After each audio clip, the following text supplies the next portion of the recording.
Hi friends, இந்த video நம்ம சூப்பரான ஒரு தகவல் பத்தி தாங்க பார்க்க போறோம். அதாவது தகுதியுள்ள சர்க்கரை அட்டைகள் அரிசி அட்டையாக மாற்றப்படும் அப்படின்னு சொல்லி அமைச்சர் சக்கரபாணி அவர்கள் ஒரு தகவல் வந்து தெரிவிச்சிருக்கிறாரு.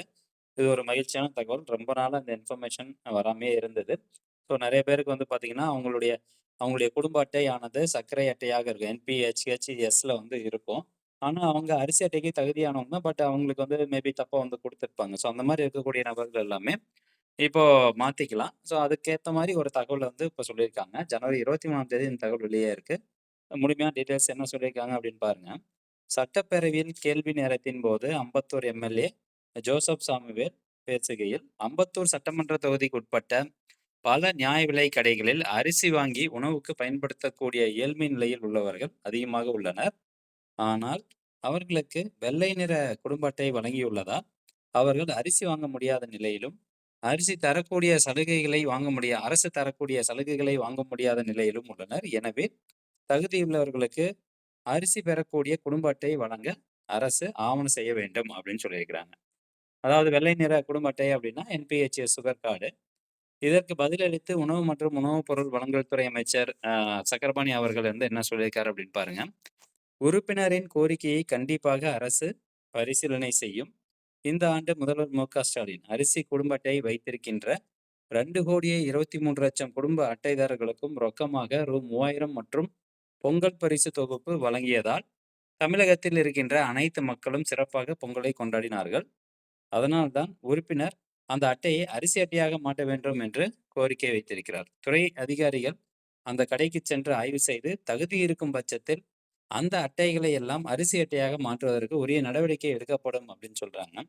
சரி, இப்போ வந்து சர்க்கரை அட்டையை வச்சிருக்கீங்க, உங்களுக்கு தகுதி இருக்கு. பட் இருந்தாலும் தவறுதலா உங்களுக்கு ஆ ச இந்த அரிசி அட்டை குடுக்கறதுக்கு பதிலா சர்க்கரை அட்டையை குடுத்துருக்காங்க. அப்படிங்கிற பட்சத்தில உங்களுக்கு இது ஒரு வாய்ப்பு. இது கூடிய விரைவில் வந்து நடைமுறைக்கு வரப்போகுது. ஸோ அப்படி நடைமுறைக்கு வந்துச்சுன்னா, சர்க்கரை அட்டை வச்சிருக்கவங்களுக்கு எந்த மாரியான கார்டு வந்து குடுப்பாங்க அப்படிங்கிற விவரமும் பார்த்துரலாம்.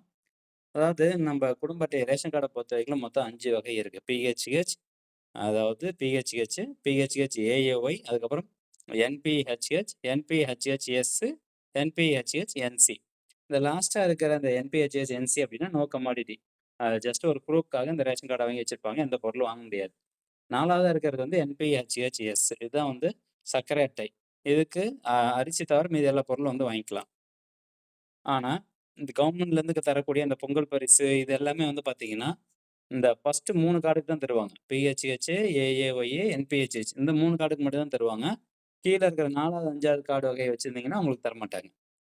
ஸோ, அதனால இப்ப இந்த சர்க்கரை அட்டை வச்சிருக்கக்கூடிய நபர்களுக்கு அரிசி அட்டையாக மாத்தணும் அப்படின்னா, அவங்களுக்கு எதா கன்வெர்ட் பண்ணுவாங்கன்னு பாருங்க. 3வதா இருக்கு பார்த்தீங்களா? நான் பிரியாரிட்டி ஹவுஸ்ஹோல்ட் அப்படின்னு சொல்லுவாங்க. அதாவது முன்னுரிமையற்ற அரிசி குடும்ப அட்டை. இப்ப 2 வகை பிஹெச்ஹெச்சும், பிஹெச்ஹெச் ஏஏஒய்யும் முன்னுரிமையுடன் கூடிய அரிசி அட்டை. இந்த என்பிஹெச்ஹெச் அப்படிங்கிறது முன்னுரிமையற்ற அரிசி குடும்ப அட்டை. அப்போ சர்க்கரை அட்டையிலிருந்து முன்னுரிமையற்ற அரிசி குடும்ப அட்டையாக நம்மளுக்கு வந்து மாத்தி குடுப்பாங்க. அந்த மாரி மாத்தி குடுத்தாங்கன்னா, நீங்க பொருட்கள் வாங்கிக்கலாம். அதே மாரி அரசு தரப்புலருந்து கிடைக்கக்கூடிய அந்த சலுகைகளும் நம்மளுக்கு கிடைக்கும். இது எப்போ வந்து நடைமுறைக்கு வரப்போகுது? இத இத பத்தின ஏதாவது அரசாணை வெளியாடுச்சு அப்படின்னா, கண்டிப்பா நம்ம சேனல்ல ஒரு தகவல் அப்டேட் பண்றோம். மீண்டும் அடுத்த ஒரு நல்ல பதிவுல சந்திக்கலாம். நன்றி, வணக்கம்.